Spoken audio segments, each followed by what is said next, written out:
Mesdames et messieurs, bonjour et bienvenue sur ce plateau télé. Nous sommes accueillis chez le groupe Le Matin.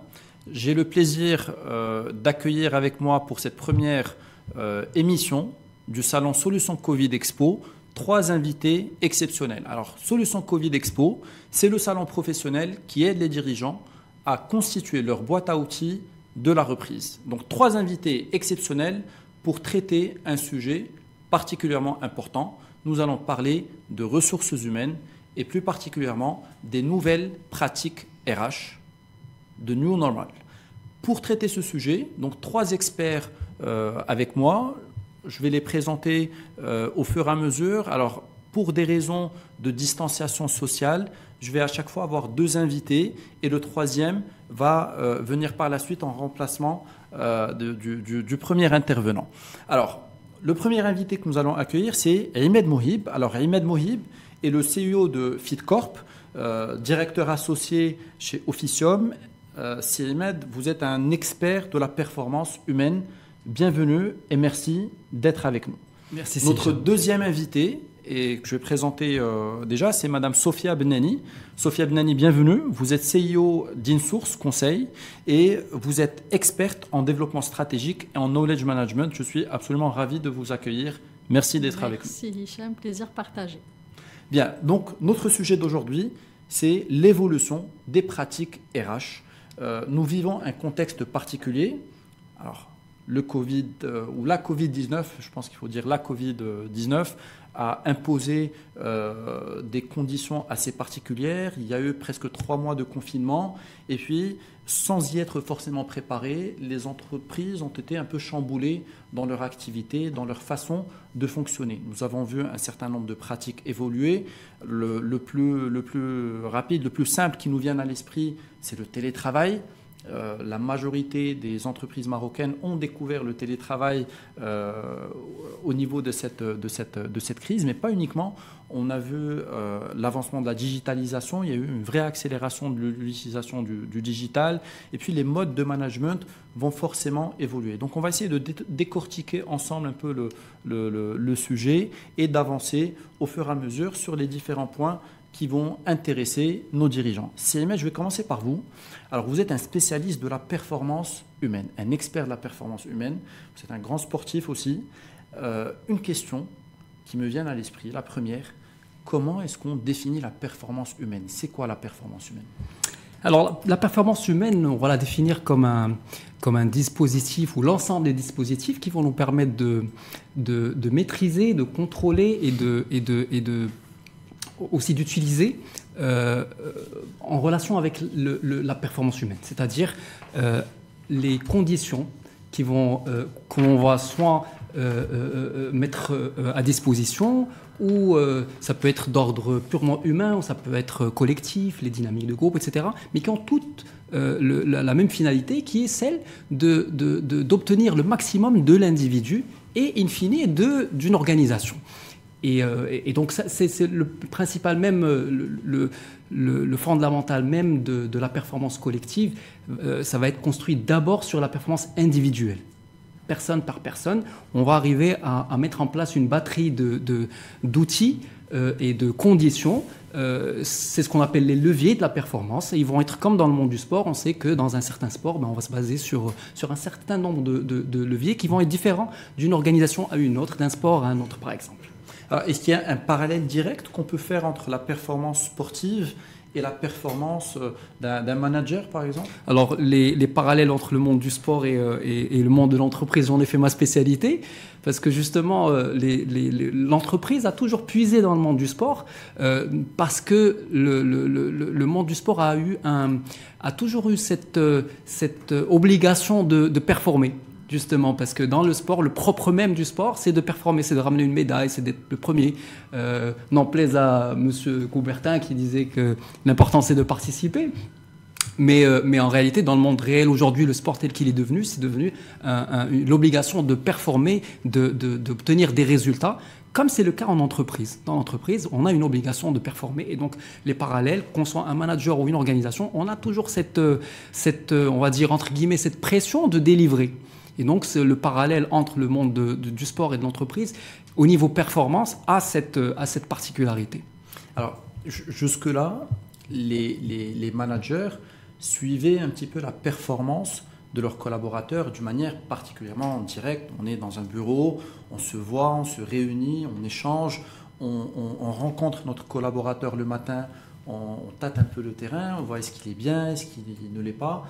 Alors, avec les 3 ou 4 mois de confinement qu'on a vécu, les choses ont complètement changé. Quels sont les premiers impacts, ou déjà comment ce contexte-là a changé la relation entre l'employeur et l'employé, ou tout simplement entre les collaborateurs au niveau d'une entreprise et d'une structure, d'une manière générale? Juste avant d'y arriver, je vais juste revenir un tout petit peu, dézoomer un tout petit peu, parce qu'en fait, il y a le contexte qui est très particulier a permis de mettre en avant un certain nombre de vécus, un certain nombre d'émotions qui ont accompagné cette crise sanitaire. C'est d'abord, au niveau humain, c'est d'abord une certaine peur, qu'on se le dise. Il y avait une peur, une sorte de psychose du Covid, qui est aussi une résultante de l'incertitude qui a accompagné. Aujourd'hui même, cette incertitude continue. On est déconfiné, mais il y a toujours cette incertitude. Et quand on combine la peur et l'incertitude, ben, on a des individus qui sont quelque part un peu, j'ai envie de dire, paumés. Donc, ils ne savent pas de quoi les lendemains seront faits, et ça a un impact sur leur performance directe. Maintenant, si on veut zoomer sur le monde de l'entreprise, on va trouver qu'il y a eu un certain nombre de manifestations qui, pour moi, alors peut-être ce que je vais vous dire va peut-être vous parler ou pas, mais pour moi, ces manifestations ou ces phénomènes-là ont toujours existé dans le monde de l'entreprise. Sauf qu'en période de crise, pour moi, c'est un amplificateur. La crise amplifie certaines choses qui étaient là, sous-jacentes ou parfois latentes. Elles sont là. Mais on ne les prenait pas au sérieux, pour certains, ou on ne les voyait pas. On disait, oui, mais ça ne concerne pas, on n'est pas réellement concerné. Alors, je vais prendre, juste comme illustration, je vais prendre 3 éléments. La santé mentale. La santé mentale en entreprise, c'était un sujet dont on ne parlait pas du tout. Aujourd'hui, au niveau global, au niveau mondial, la santé mentale est devenue quelque chose de fondamental parce que ça a été exacerbé ou ça a été amplifié par la crise du Covid. On va parler ensuite de la productivité. Productivité en relation avec le télétravail, etc. Les problèmes de productivité ont toujours existé dans le monde de l'entreprise. Ce n'est pas aujourd'hui à cause du Covid où on dit « Ah oui, il y a des problèmes de productivité » parce que c'est juste que le syndrome du présentéisme donnait un peu une sensation que les gens étaient productifs parce qu'ils étaient là à 8h du matin et qu'ils partaient à 18h ou à 19h ou à 20h. On avait cette impression de productivité qui est artificielle. On disait ils allaient au travail, ils n'allaient pas travailler. C'est ça. C'est ça, parce qu'en réalité, c'est les mêmes la personne qui va rentrer au bureau et qui va passer la première heure à surfer sur Internet ou à regarder les dernières vidéos de chatons ou sur les réseaux sociaux, etc. Et aussi n'est pas productive. Sauf que avec le télétravail, ça a été accéléré. Ça a été accéléré parce que la personne avait ses enfants à la maison, avait des choses à gérer en plus du travail. Et du coup, il y avait les problèmes de productivité ont été... j'ai pas de chiffres, donc on n'a pas encore le retour d'expérience, donc on peut pas savoir à quel point est-ce que ça a été impacté, mais le problème existait, a été amplifié par le télétravail. 3e et dernier point, toujours sur l'impact du Covid sur l'entreprise, le télétravail dont vous avez parlé, c'est Hicham. Le télétravail, aujourd'hui, a été forcé. Personnellement, j'ai eu une expérience de télétravail en tant que salarié en 2006. C'était ma première expérience de télétravail avec une entreprise américaine dont je tairai le nom. Et c'était normal pour eux. Alors, personnellement, ce que ça m'avait fait comme impact, c'est que j'ai senti de la responsabilité. J'ai senti qu'on me faisait confiance. Et aujourd'hui, c'est cette relation de confiance qui est instaurée entre l'employeur et l'employé et le salarié, parce que aujourd'hui, c'est forcé parce qu'il n'y avait pas d'autre option, on n'avait pas d'autre choix. Mais demain, peut-être que ça va être quelque chose pour laquelle on va opter, parce que ça représente des avantages et pour l'employé et pour l'employeur. Aujourd'hui, il y en a qui ont justement adopté Donc cette relation de confiance est à mettre en avant, parce que on n'est pas on est dans la performance. Pourquoi? Parce qu'on va responsabiliser. C'est ce qu'on appelle du empowerment. On est en train de empower, on est en train de donner du pouvoir, de lâcher du lest. Et il y a un lâcher-prise chez les décideurs parce que je n'ai pas besoin d'avoir, moi, mon salarié à côté de moi pour faire du micromanagement et savoir s'il avance ou pas. On doit avancer dans les mentalités notamment. Vers une culture du résultat, finalement. Vers une culture du résultat et pas de présentéisme.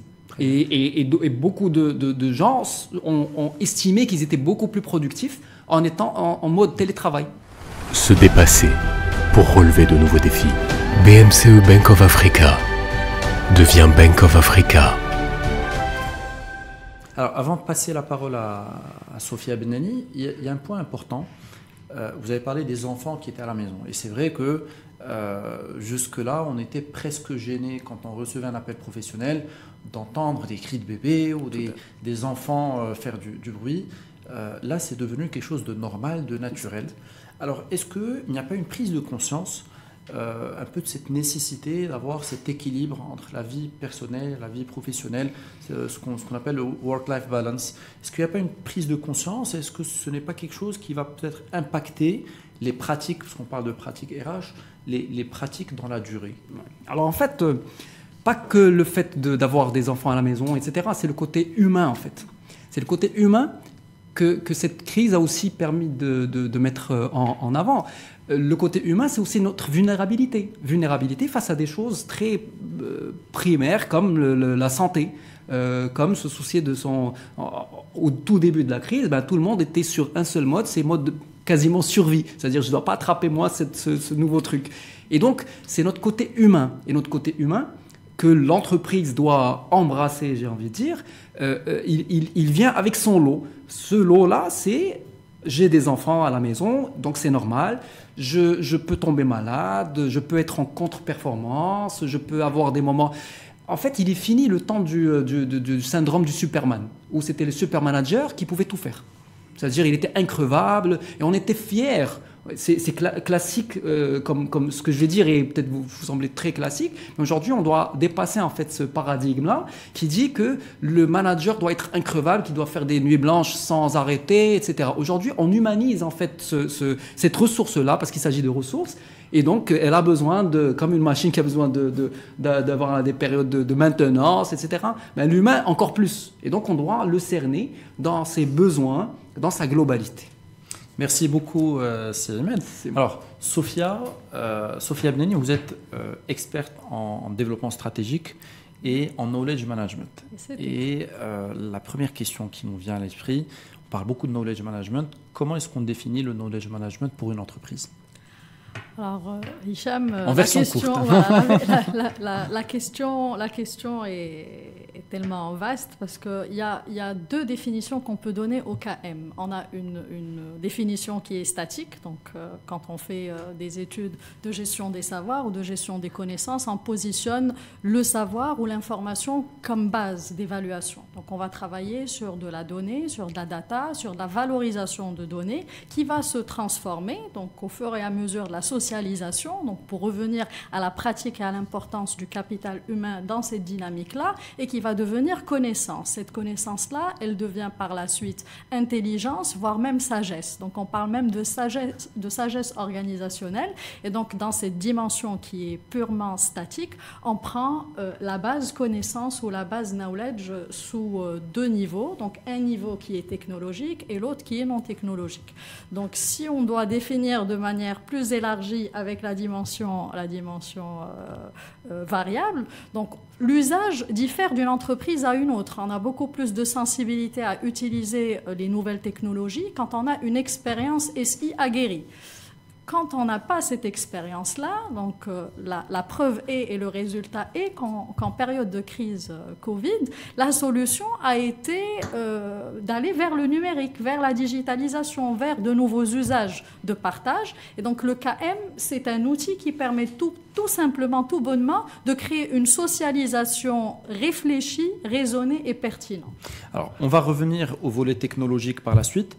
Si on devait aller un peu plus sur le non technologique, donc le reste, vers quoi est-ce qu'on va? Quelles sont les grandes lignes un peu de ce knowledge management hormis la technologie et l'utilisation de la technologie qu'on va traiter dans un instant. D'accord, Hicham. Alors, dans la mise en place de stratégies de KM, qui est une solution apportée non pas uniquement en période de crise, mais en période de croissance ou de développement stratégique. Donc, on ne va pas attendre une crise pour mettre les rétroviseurs et pour voir ce qui se passe derrière. Donc, on est dans des démarches où le passé est intéressant, parce que le retour sur expérience est intéressant, et où la dynamique prospective et la construction de nouveaux schémas organisationnels est importante. Donc, ce schéma-là, il peut être décliné soit en biais digital ou non digital. Et la question que vous me posez, c'est l'usage du non technologique. Alors, on va aller interpeller le sens de l'engagement, la confiance, le leadership. Et donc, ces interpellations-là, elles peuvent émaner soit d'une prise de conscience personnel, soit d'une stimulation qui émane des dirigeants. Donc le KM ou l'usage du KM, il est soit sponsorisé ou piloté par le top management, ou il peut venir tout bonnement de la volonté d'aller de l'avant et de s'améliorer. Très bien. Alors pour réagir à ce qu'on disait donc avec Ahmed Mohib, on a vu une évolution un petit peu des pratiques, une évolution forcée. Oui. Certaines choses vont rester, d'autres pas. Clairement. Et parmi ces évolutions-là, donc on a parlé du télétravail. Oui. Alors aujourd'hui, vous me parlez de confiance et vous me parlez de leadership. Oui. Alors est-ce que l'entreprise marocaine telle qu'on l'a connue jusque-là fait suffisamment confiance pour donner accès à l'information, donner l'accès au savoir aux collaborateurs? Comment est-ce que ce savoir-là est géré? Comment est-ce que ce savoir-là est sécurisé dans la relation qu'il peut y avoir donc, entre le collaborateur et l'entreprise? Parce que s'il doit y avoir une continuité d'activité, tout en ayant des collaborateurs qui sont chez eux à la maison, les points que vous avez cités sont importants. Il faut qu'il y ait du leadership, il faut qu'il y ait une confiance, un échange de confiance. En même temps, il y a la problématique de la préservation des biens de l'entreprise et l'un des biens les plus importants, c'est le savoir en même temps. Donc, comment est-ce qu'on arrive à équilibrer un petit peu entre les deux, c'est-à-dire entre cette possibilité de donner suffisamment aux collaborateurs pour qu'ils puissent aller de l'avant, pour qu'ils puissent avancer, pour qu'ils puissent produire finalement de la valeur pour les entreprises sans mettre en danger en même temps le fonctionnement d'une structure. À quel point cette confiance-là elle est importante et comment on peut équilibrer un petit peu les choses? Alors là, vous touchez vraiment le vif de l'aspect stratégique de l'information et du savoir. Donc quand on manipule une information, quand on a un savoir-faire, donc le knowledge, le know-how, on est bien évidemment tenu à avoir une certaine base. Donc une base qui est soit informatique ou une base morale. Donc on a les valeurs de l'entreprise ou la culture de l'entreprise qui va faciliter ou pas cette interaction. Donc dans cette dimension de confiance, on peut élargir la donne parce qu'il y a perméabilité entre les clients internes qui sont nos collaborateurs et les clients externes. Et donc dans cette perméabilité-là, il faut trouver le bon outil et la bonne dose de confiance, parce que la confiance est bonne, mais on a justement besoin de systèmes ou de confiance numérique qui va accompagner la démarche. Donc dans cette démarche-là, en plus de l'aspect technologique, je reviens à l'engagement personnel de tout collaborateur, et ce collaborateur-là, il peut, dans ce genre de projets qui sont hautement stratégiques, être impliqué dans des projets, donc on est dans des raisonnements ou des logiques matricielles en mode projet, où on s'approprie la chose en mode intrapreneurial. Je peux être collaborateur et venir chez mon supérieur et proposer une manière avec laquelle je vais créer des workflows. Je peux proposer une manière avec laquelle je vais constituer un réseau social interne.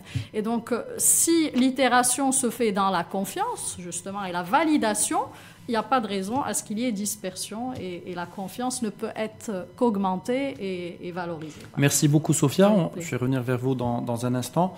Si Ahmed Mohib, alors on a parlé donc de cette performance, on a parlé de l'importance de préserver la santé mentale des collaborateurs, de préserver aussi la productivité pour l'entreprise. Alors, comment est-ce qu'on peut y arriver maintenant avec ce contexte-là? Comment est-ce qu'on arrive à préserver et la santé mentale et la productivité? Comment est-ce qu'on arrive à contrôler ces éléments-là? Quels sont les paramètres sur lesquels on peut jouer, que ce soit chaque individu ou chaque collaborateur à son niveau, mais aussi quelle est la responsabilité finalement de l'employeur. On peut décider demain, et puis on a vu quelques annonces, on peut décider de se dire très bien, nous on va commencer à faire du télétravail avec tous les avantages que cela peut engendrer, on va commencer à faire du télétravail. Mais ça ne déresponsabilise pas pour autant l'employeur par rapport à ces éléments-là. Donc, quelle est la responsabilité des uns et des autres? Et d'une manière très concrète, très pratique, quelles sont les choses sur lesquelles on peut jouer? Quels sont les facteurs? Moi, dirigeant d'entreprise, à quoi est-ce qu'il faut que je fasse attention et quelles sont les recommandations que vous me faites pour préserver mes collaborateurs et ma productivité en même temps?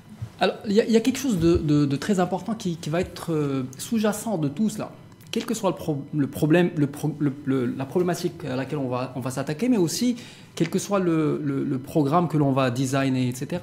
Il y a quelque chose de fondamental qui est encore plus important en ces temps de crise, ça va être la communication. On n'en parle pas assez, mais dans ces périodes-là, on peut faire de la surcommunication. Pourquoi? Parce qu'on revient à ce qu'on disait au tout début, c'est-à-dire qu'on a des salariés, des employés qui sont un peu en mode, ils flippent un peu parce qu'ils n'ont jamais connu ça, et donc ils ont peur, il y a de l'incertitude, etc. Et donc il faut prendre en considération cela, et donc il y a un volet de réassurance. On a besoin de les rassurer. C'est super important. C'est un devoir aussi de l'entreprise de rassurer en fait pas que sur le court terme, mais aussi sur le moyen et long terme. C'est-à-dire, parce que bon, si on veut modéliser en fait les différentes typologies d'entreprises qui vont passer par les différentes crises, je ne parle pas de Covid, économique ou sanitaire, etc. Bon, on peut avoir que 3 cas de figure. C'est des entreprises qui vont disparaître. On ne veut pas se plonger dans ce cas-là. Et il y a les entreprises qui vont survivre, qui vont à peine essayer de joindre les deux bouts et puis arriver à passer ce cap-là, cette tempête-là, et puis arriver ensuite à sortir la tête de l'eau. Et puis, on a celles qui vont sortir gagnantes, qui vont en sortir beaucoup plus renforcées, qui vont développer leur résilience collective, mais aussi individuelle, arriver à être plus fortes qu'avant. Que ce soit sur le plan business ou sur le plan humain, c'est-à-dire au niveau ressources humaines. Alors les choses à mettre en place et les outils, je vais parler de mon cas en fait. Nous on développe on fait du design de programmes de performance holistique parce qu'on a la conviction que la performance ne peut jamais être l'effet d'un seul facteur. C'est multifactoriel, et puis on a défini la performance comme étant un ensemble de capacités physiques, cognitives, c'est-à-dire mentales, qui vont être aussi émotionnelles, parce qu'il y a de ça aussi, et puis spirituelles, c'est-à-dire le sens que l'on donne à notre métier. Et donc ça va être des programmes qui vont prendre en considération tout cela, une prise en charge mentale, de l'accompagnement.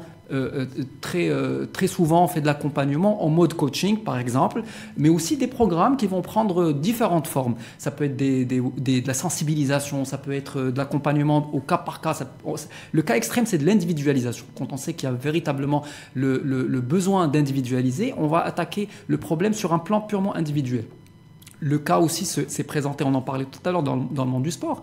C'est même pire que dans le monde de l'entreprise, parce que les entreprises sportives, elles ont cessé toute activité. Même les clubs de foot, etc., ils n'ont plus de rentrée d'argent. Parce qu'il y a plus de... Même en reprenant les championnats, etc., il n'y a pas de spectateurs. C'est une des mannes financières les plus importantes. Sans ça, il n'y a pas de business, il n'y a pas de foot, il n'y a pas de spectacle, etc. Donc il y a on a pris en charge ça aussi sur le plan sportif, d'abord individuel et ensuite collectif. Alors, des idées. On va s'attaquer aux problèmes les plus récurrents. La productivité étant un des problèmes les plus récurrents, ça va être des routines, un accompagnement à mettre en place, les habitudes et les rituels qu'il faut pour changer. Et ça va être quelque chose qui va être pensé pour l'individu. Parce que l'individu, réellement, sait qu'un gain en productivité, ce n'est pas que pour son entreprise, c'est aussi pour lui. C'est-à-dire qu'il sait qu'un gain de productivité, ça va être rentable et pour l'entreprise, mais aussi pour lui. Parce qu'il y a un syndrome qu'on a vécu aussi en période de confinement, c'est que les gens avaient une sorte de malaise en fin de journée quand ils regardaient l'heure et qu'ils voyaient qu'ils n'avaient pas fait grand-chose. Donc les gens qui n'étaient pas très productifs ont eu ce syndrome-là. Il y a eu ce qu'on appelle le Zoom fatigue. C'est qu'on a carrément inventé un nom parce qu'à passer toute la journée sur des visioconférences sans dire le nom de... Bon, aujourd'hui, c'est devenu tellement usuel que... Donc, on va passer les journées sur des visioconférences. On n'est pas habitué à ça. On va rester dans des postures qui ne sont pas ergonomiques, qui ne sont pas pensées pour ça. Et donc, moi, la plupart des gens que j'ai accompagnés, ils ont investi dans des bureaux, au moins des sièges de bureau pour avoir au moins l'ergonomie minimale pour être en bonne santé. Parce qu'une mauvaise posture, je vous donne juste ce petit exemple, une mauvaise posture, c'est une mauvaise oxygénation. C'est-à-dire si je suis comme ça, j'ai une mauvaise oxygénation. Et qui dit mauvaise oxygénation dit plus de cortisol, qui est l'hormone du stress. C'est automatique. Si je suis recroquevillé sur moi-même, parce que c'est mon siège ou parce que parce que je me suis pas levé de mon siège, parce que je pense que je suis à la maison, donc je peux passer 4 heures devant mon PC, je vais pas le sentir. Parce que dans ma tête, je suis... Donc en fait, ça va être un accompagnement sur la mise en place c'est ce qu'on appelle l'automatisation en fait des rituels, parce que ça doit plus être réfléchi, ça doit devenir quelque chose presque d'habituel, de dîner presque. Et donc par exemple, c'est des solutions que ce soit sur le plan physique, émotionnel, mental, etc. Donc ça va être vraiment en mode accompagnement qui va partir de la sensibilisation qui est la manière la plus vaste à l'individualisation quand on a affaire à des besoins très, très, très précis. Pensez un avenir commun pour élargir nos horizons. BMCE Bank of Africa devient Bank of Africa. Très bien, voilà, très bien, c'est parfait. Merci beaucoup, Ahmed. Est-ce que demain, on peut imaginer un guide des bonnes pratiques que les entreprises peuvent avoir, que ce soit pour des collaborateurs qui sont chez eux, mais aussi des collaborateurs qui sont en télétravail, parce que peut-être que ça va encourager un peu cette responsabilisation à la productivité et à la création de valeur, indépendamment du lieu, indépendamment de ce micro-management qui peut s'installer au niveau des entreprises. Tout à fait. Un guide de bonnes pratiques avec... mais pas que le guide, parce que j'ai pas envie, je me bats personnellement contre le fait de cocher la case. Parce qu'en fait, entre avoir une bonne idée et que ce soit impactant sur le terrain et que ça ait un impact sur les individus, mais aussi sur l'organisation, il y a une grande différence. Il y a un grand écart à faire et ça doit être, à mon sens, ça doit être accompagné. Parce que faire un guide, c'est bien, mais c'est que le début. C'est qu'on touche vraiment que la partie... Mais être vraiment dans cette logique d'accompagnement continu, indépendamment du lieu où se trouve on est dans le business, personnellement, dans le business de la transformation. On veut transformer des individus et des organisations. Et la transformation, c'est pas en faisant des guides qu'on fait de la transformation. C'est-à-dire le guide, c'est un début, c'est un prérequis, très souvent, mais ça va être un support. Le support ne va pas se substituer à l'accompagnement parce qu'on va être en mode vraiment impactant, où on va chercher la transformation individuelle et collective. Merci infiniment, Ahmed Mouhib. Merci d'avoir accepté notre invitation et d'avoir enrichi nos échanges. Merci beaucoup. Merci infiniment. Merci. Alors, Sophia Benani, on a parlé de performance globale. On a parlé tout à l'heure de connaissances et les deux se rejoignent forcément. Alors, parmi les moyens de transmission qu'on trouve en entreprise, la transmission du savoir, c'est forcément la formation. Alors, est-ce que la formation fait partie de ce dispositif non technologique du KM aujourd'hui ? Alors forcément, la formation, elle fera partie et elle s'impose comme partie intégrante du dispositif, qu'il soit technologique ou non technologique, parce qu'actuellement, on trouve bien évidemment des formations en e-learning, voire même de manière améliorée en blended learning. Et c'est sur cet axe-là qu'on se positionne, comme a dit Ahmed, dans des personnalisations beaucoup plus adaptées. C'est-à-dire qu'on a notre base de données de connaissances, donc qui peut être une base, un livre, un formulaire, une grille, support. Mais à côté, on a des accompagnements individuels pour les suivis d'évolution. C'est-à-dire que la transmission ne se fait pas uniquement par absorption du savoir. Si on prend un credo qui m'est cher, c'est qu'on va apprendre sans former. C'est-à-dire que ça va être une dissémination où la formation n'est pas subie, mais elle est acceptée. C'est parce qu'on veut aller vers l'information, la chercher, mais on veut aussi la rendre sociable. Et dans cette sociabilisation-là, il y a un élément qui est très important, qui est l'échange. Donc, avec qui je vais échanger? Est-ce que je vais apprendre avec les meilleurs? Est-ce que je vais apprendre avec ceux qui ont de l'expérience? Est-ce que je vais apprendre juste parce que c'est moi qui suis intéressé par un axe, qu'il soit orienté développement personnel ou programmation technique? Donc, tous ces éléments-là font que le KM, c'est à la fois un dispositif qui utilisera des leviers et la formation, bien sûr, de manière incontestable. Donc vous rejoignez ce que disait Imed Mouhib, il ne suffit pas d'avoir un guide de bonne pratique et il ne suffit pas d'avoir de l'information. Clairement. Il faut vraiment qu'il y ait cet accompagnement ou cette routine d'accompagnement et de suivi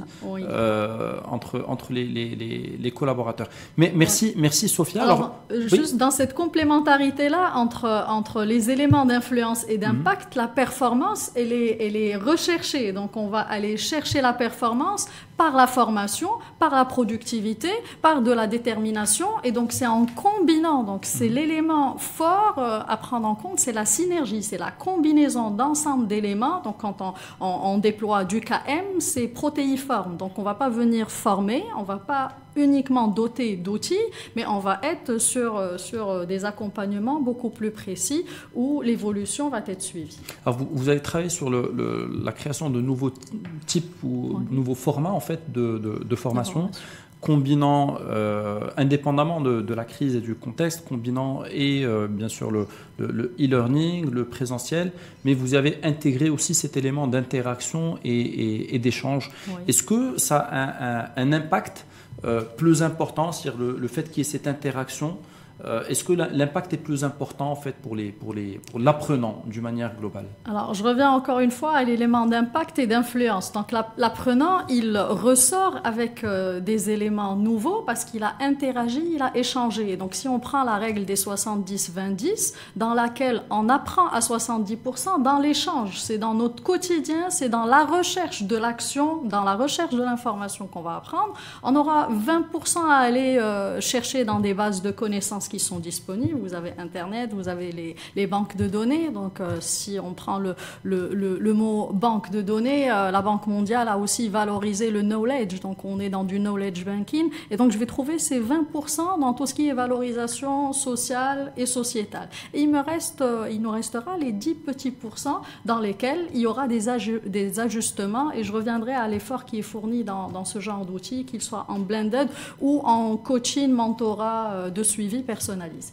Alors, ça veut dire que 70% de l'apprentissage se fait grâce à l'interaction. Donc, on peut voir une évolution du e-learning, mais le e-learning ne remplacera pas la transmission et la formation classique telle qu'on l'a connue. L'appréhension de la formation, elle se fait selon deux types de modalités managériales. Soit on est dans des modes projet, donc on gère notre connaissance par évolutionnisme, soit on est dans des modèles basiques d'absorption. Et donc dans les modèles entre guillemets disruptifs, dans lesquels on va être en rupture, en intégration et en prise en considération de la volonté de l'apprenant, on passe à un modèle qu'on a vu émerger il y a quelques années, c'est l'organisation apprenante. Et cette organisation-là, elle a de la data, elle a un savoir, et elle devra faire évoluer ce savoir par de l'innovation. Merci beaucoup Sophia. On va en profiter pour accueillir notre troisième invité. J'ai le plaisir d'accueillir donc Karim Benaoui. Karim, vous êtes fondateur et CEO de CV Parser. Vous êtes un expert en ressources humaines et en technologie de l'information, en nouvelles technologies. On vous connaît un peu sur la scène RH marocaine depuis une vingtaine d'années et on vous connaît surtout pour ce côté innovant en matière de ressources humaines. Alors, comment est-ce que vous percevez un petit peu cette évolution que nous sommes en train de vivre aujourd'hui avec le contexte, bien sûr, de la pandémie, les évolutions qui se tiennent, mais aussi qu'est-ce qui va rester de votre point de vue, de ce qu'on est en train de vivre? Très bien. Alors, merci déjà Hicham pour l'invitation. Je vous en prie. Il est évident aujourd'hui que les pratiques RH vont évoluer, mais il me semble, ou bien d'après mon avis, que ça va se faire en deux temps. D'accord? À court terme, un plan tactique, ce que j'appelle les tacticiens, qui vont gérer la relance. Je vais revenir en fait par la suite. Et en deuxième temps, en fait, pour les stratèges, un plan stratégique. Je m'explique. En fait, le plan des tacticiens, il ne faut pas se leurrer. Aujourd'hui, il faut un petit peu assurer la relance, la reprise. Et le défi aujourd'hui, il est chez la direction des ressources humaines. Dépistage en fait massif, dialogue social, agilité, problème de la finance, des salariés moins résilients, gestion de conflits. Tous ces données vont être, je dirais, traitées par la direction des ressources humaines en surfant bien, en prenant l'agilité comme cheval de bataille. Ça, c'est un plan en fait aujourd'hui à court terme pour les tacticiens. Je reviens pour le plan des stratèges à moyen et long terme. J'ose même pas en fait justement parler de long terme parce qu'il faut faire vite, d'accord? Alors, ma crainte pour ce plan, je dirais à moyen long terme, c'est que la mémoire humaine est très courte. On a tendance en fait à oublier. En 2008, j'ai monté moi-même en fait justement un plan de continuité d'activité à cause en fait de c'est pas la pandémie, mais l'épidémie en fait H1N1. Un an après, en fait, on a tout oublié. J'ai peur, ma crainte que les entreprises marocaines, d'accord, perdent cette prise de conscience, cette dynamique, d'accord, d'innover, de s'adapter, de prendre plusieurs paramètres et dire what's next. D'accord? Alors, le plan stratégique pour ceux qui sont avertis, c'est pour moi, et je ne cesserai jamais de le dire, c'est il faut allouer un budget, d'accord, pour la recherche et développement, ce qu'on appelle en fait le R&D, à l'instar en fait justement des laboratoires pharmaceutiques, d'accord? Comme on peut allouer un budget pour la communication, pour le market, d'accord, il faut aussi, d'accord, allouer un budget pour la recherche et développement, et quelle que soit la taille de l'entreprise. Ça veut dire que ce n'est pas exclusif aux grandes entreprises, aux multinationales, parce que le mot fait des fois peur. On dit R&D. Est-ce que c'est ouvert à tout le monde finalement? Hicham, si vous permettez, en fait, je vous donne en fait un exemple très simple aujourd'hui.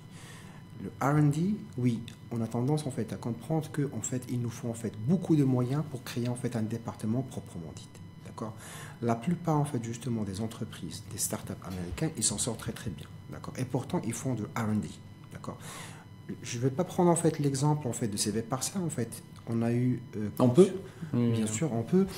En 2016 exactement, j'ai pris conscience en fait aujourd'hui qu'il y aura une mutation. D'accord. J'ai pris deux donnes. La donne sociétale, d'accord, l'arrivée des digital natives, d'accord, ce qu'on appelle les millenniums, qui bouleverse en fait le mode de consommation, d'accord, au sein de la société, dans le monde même, d'accord. Et la deuxième donne, on parlait même pas en fait justement d'une donne sanitaire. Je ne savais pas qu'il y aura en fait justement le Covid, mais on a pris en fait deux donnes. La première sociétale et la deuxième en fait justement organisationnelle. Comme ça a été expliqué par vos soins, il y a une mutation organisationnelle qui est le télétravail, d'accord, qui date des années 50 parce que c'est pas, je dirais, tout récent. Aussi une certaine forme de nomadisme en fait justement des salaires pour développer en fait justement leur agilité, d'accord, pour qu'ils soient plus réactifs. Il y a aussi en fait la digitalisation. On en parle en fait, ça fait 5 ans, 6 ans, comme effet de mode. Aujourd'hui, mesdames et messieurs, aujourd'hui on est dans l'obligation d'adopter la digitalisation comme, je dirais, support, d'accord, et c'est plus en fait un luxe, c'est une nécessité, d'accord. Ce recherche et développement, pas forcément qu'il a un budget, il faut encourager. Il y a une autre façon également d'encourager en fait le R&D, c'est le management de l'innovation. Aujourd'hui, on est un petit peu à la traîne. Ça existe en fait justement dans les pays nordiques, ça existe en fait justement aux États-Unis. C'est qu'on encourage, d'accord, le salarié au sein de l'entreprise, d'accord, à développer, ou bien on essaiera de développer en fait justement sa capacité à innover. Généralement, en fait, justement, on est innovant en fait les 2 premières années. Juste après, en fait, la routine s'installe. C'est un petit peu Charlie Chaplin au temps moderne. Je ne sais pas si vous avez vu le film. Ce qui fait encourager, garder cette dynamique des jeunes pour qu'ils créent, d'accord. Et bien sûr, il y aura en fait justement une contrepartie pour sa création. Le management d'innovation, ça peut être en fait également une solution. Ça fait partie en fait justement des pratiques, des nouvelles pratiques stratégiques à court, long terme. Les entreprises peuvent encourager ce type. Il y a également en fait des... Mais est-ce que c'est dans la culture aujourd'hui, est-ce que c'est dans la culture de l'entreprise marocaine de donner la main en quelque sorte aux collaborateurs et de ne pas centraliser en fait tout ce qui est stratégique, parce que l'innovation est généralement stratégique pour l'entreprise. Donc est-ce qu'on peut imaginer demain dans la PME qu'on puisse donner à tel ou à tel collaborateur ou à tous les collaborateurs cette possibilité d'innover et puis de profiter de cette innovation, parce que sinon on peut comprendre qu'il y ait un manque de motivation en quelque sorte pour le collaborateur dans une entreprise où il y a 100, 500 ou 1000 personnes. Dire pourquoi est-ce que moi je vais donner cette idée-là alors que je pourrais peut-être un jour la développer moi-même. Est-ce qu'on peut jouer sur cet aspect culturel-là et puis changer un petit peu le mindset de façon à ce que ça puisse être ouvert à tout le monde? Exactement. Alors vous l'avez bien cité, en fait, justement, ces questions de mindset. Le toolset, en fait, c'est la digitalisation. On reviendra en fait tout à l'heure. Ces entreprises, ils doivent instaurer cette culture, d'accord. Ça peut être en fait justement un cheval de bataille au niveau de branding, de l'image de marque de l'employeur pour dire, écoutez, on est à l'écoute, d'accord, de vos inventions, de votre esprit innovant, etc. C'est une culture, c'est vrai, c'est pas évident de l'instaurer tout de suite là, mais on est obligé aujourd'hui que les entreprises marocaines, à l'instar en fait justement des entreprises européennes, américaines, asiatiques, d'adopter cette culture-là. Vous avez vu en fait justement aujourd'hui que tout le monde, toutes les entreprises du monde, ils ont adopté en fait justement les mêmes modes opératoires. Télétravail, conférences, les solutions Teams, Zoom, je ne vais pas faire ils sont utilisés par toutes les entreprises, qui soient en fait européennes ou bien marocaines. Aujourd'hui, il est temps aujourd'hui de réfléchir, de s'adapter, d'accord, et de faire l'innovation made in Morocco. Voilà. Encourager la solidarité pour connecter toutes les énergies. BMCE Bank of Africa devient Bank of Africa. C'est possible de faire de l'innovation made in Morocco. Bien sûr, il me semble. Oui. Alors, moi j'aimerais bien prendre le cas de CV Parser, je me permets. Enfin, le cas n'est pas publicitaire, mais le modèle est intéressant. Moi, ce qui m'intéresse, c'est de donner aussi des exemples aux entreprises d'une manière claire et nette. Alors, vous avez fait une innovation, vous avez intégré de l'intelligence artificielle à des technologies existantes par ailleurs. Exactement. Pour pouvoir offrir une solution innovante aux entreprises d'une manière globale. Est-ce que pour lancer votre processus d'innovation, vous avez eu recours à des structures d'accompagnement, des fonds d'investissement? Comment est-ce que vous avez géré cela? De quelle manière ça s'est passé? Alors, je réponds à cette question tout d'abord par la citation de Pascal, le propre de l'homme est de penser. Et aujourd'hui, j'étais dans les ressources humaines et j'avais une problématique. D'accord, une problématique, c'est qu'on recevait en fait énormément de CV et face à la massification justement de ces CV-là, on ne savait pas auquel CV on doit avouer. Et l'idée, la réflexion, c'était en fait en 2015 exactement, mais le PARSIN ou bien l'OCR, ça existe en fait il y a 20 ans, et je commence un petit peu à réfléchir comment, d'accord, c'est des recherches et développement, même si on fait justement à petite échelle, c'est la raison pour laquelle tout à l'heure j'ai parlé en fait, quelle que soit la taille. Aujourd'hui, les entreprises qui innovent, c'est les startups. On ne peut pas le nier, d'accord. Et j'avais en fait justement cette idée-là, prendre projet, mais je sais en fait justement, il y a beaucoup en fait de paramètres, l'intelligence artificielle, de l'analyse sémantique, de data mining, de deep learning, de machine learning, parce que j'étais initié en fait justement dans le domaine de système d'information. Je gérais en fait, j'étais responsable ressources humaines, plus jeune RH en fait à l'époque, d'une SS2I qui gère en fait 250 salariés, et j'étais initié en fait justement au domaine IT, ce qui fait, ça m'a servi de dire yes we can, d'accord, c'est pas impossible. possible. Et je commençais en fait justement à creuser. Alors justement pour répondre à la question, est-ce que je vais faire en fait levée de fonds? C'est-à-dire aujourd'hui, j'ai lancé le projet avec les moyens de bord, d'accord. On a fait un petit peu ce qu'on appelle en fait les growth hacking, d'accord.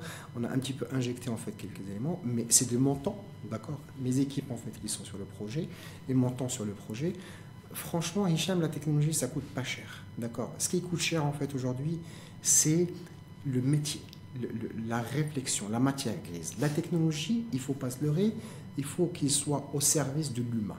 Aujourd'hui, quand on arrive en fait aujourd'hui à associer, à conjuguer, à marier la technologie au métier, d'accord, ça va être quelque chose d'intéressant parce qu'aujourd'hui, tout le monde parle de la digitalisation, mais pour quelle finalité? Qu'est-ce qu'on peut digitaliser, d'accord, et pour répondre à quel besoin? Aujourd'hui, pour CV par ça, en fait, aujourd'hui, on répond à travers l'intelligence artificielle à un besoin physiologique, d'après la pyramide de Maslow, en matière de traitement des CV. Et c'est une tâche, en fait, chronophage qui consomme, en fait, 70%.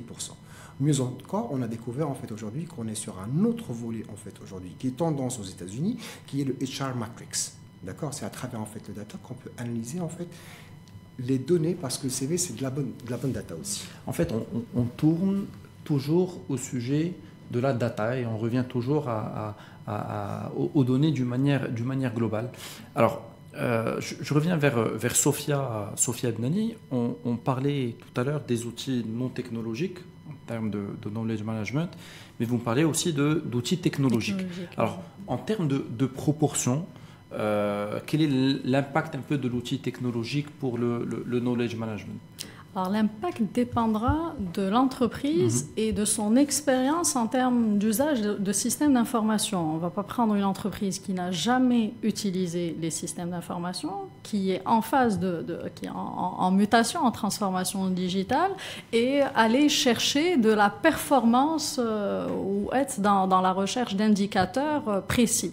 Donc quand on est dans des phases d'intégration, il y a forcément une période d'adaptation. Et donc cette adaptation-là, elle dépendra justement du niveau de maturité, parce que pour